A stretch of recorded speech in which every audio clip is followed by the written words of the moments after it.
Hi boys and girls, it's Miss Joan. I'm still outside where I have beautiful pink flowers blooming on my tree. So I want to read to you this book called Find Feathered Friends and All About Birds. And it's by Tish Robb, illustrated by Aristide Ruiz. And listen to this. It is published by, where does it says? Published by Random House, and right here it says Random House Children's Book supports the First Amendment and celebrates the right to read. So they're very happy for me to read this book to you online, which is so nice. I'm the Cat in the Hat, here to say a few words about all of your fine feathered friends known as birds. There are millions of birds. I will show some to you. Your mother will not mind at all if I do. Now, the birds we will meet are alike in some way, in some things. They each have a beak and a tail and two wings.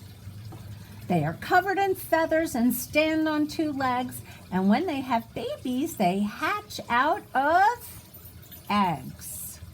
Birds come in all colors, all shapes, and all sizes, and live in a world that is full of surprises. And this says here, birds have 3 eyelids on each eye and have no teeth. Don't ask us why.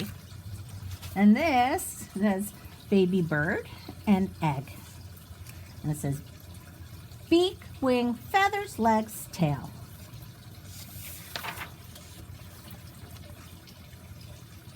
The world's biggest bird is the ostrich, you see. It can stand 9 feet tall. Why, that's taller than me. Here's a tale told about them I don't understand. Some say that these birds hide their heads in the sand, but they couldn't and wouldn't. It's simply not true. It's a thing that no ostrich I know of would do. Aw, the bee hummingbird is so tiny, so small. It's just 2 inches long. That's the smallest of all. And its wings beat so fast that they hum when it flies, and the eggs that it lays are just jelly bean size. See? Jelly bean size. Look how tiny. A bird gets its name from the simplest things, what it does, how it looks, or the song that it sings. Like the flycatcher's name comes as no big surprise, because when it's hungry, it likes to catch flies. The chickadee's named for the sound of its song. It chickadee-dees in the trees all day long. And the beautiful blue jay, as you see flying by, has feathers as bright and as blue as the sky.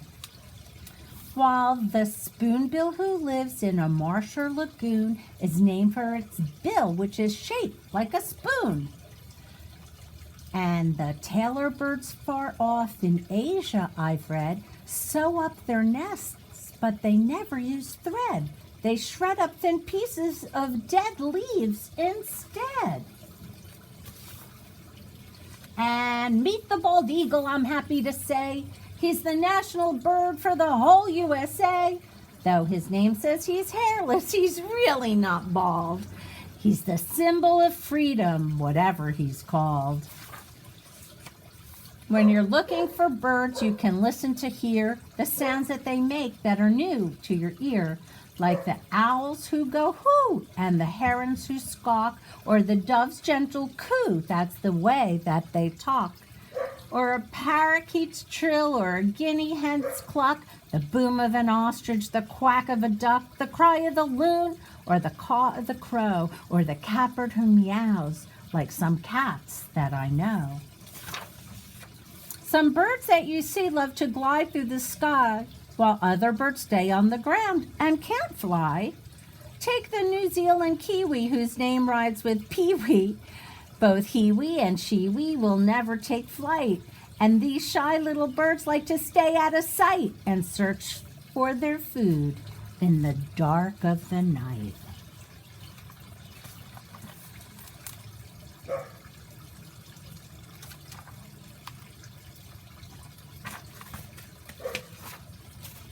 Now, birds have some habits we may think are strange, but these habits are things that they can't ever change, like the emperor penguins who live in the snow where there's nothing to build a warm nest with. And so, when a mom lays an egg, it goes up on Dad's feet, and until it is hatched, he can't move and can't eat.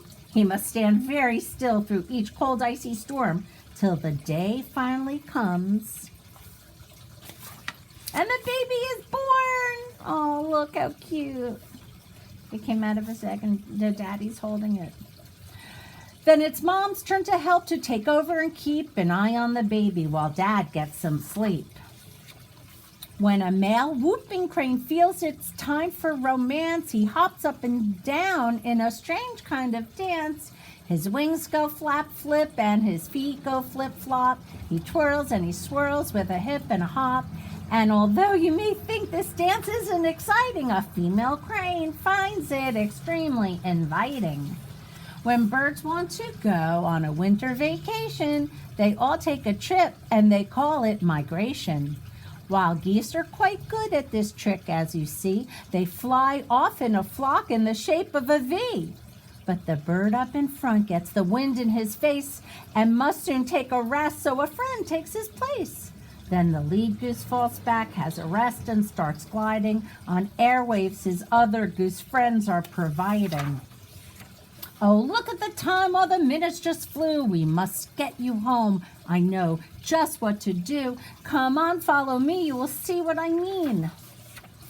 It's my fine feather, all-weather flying machine. There is room for you both, so just hop right on it. You'll wing right back home. You'll be there in a minute. Dear Dick and sweet Sally, oh, how was your day? Did you have any fun? Did you learn? Did you play? Please tell me about it, but first a surprise. I've been to the pet store. Now quick, close your eyes. I bought you a bird. It's a razzmatazz. It's a baby all covered in soft downy fuzz. I don't know much about birds. Do you know? Who does? The end.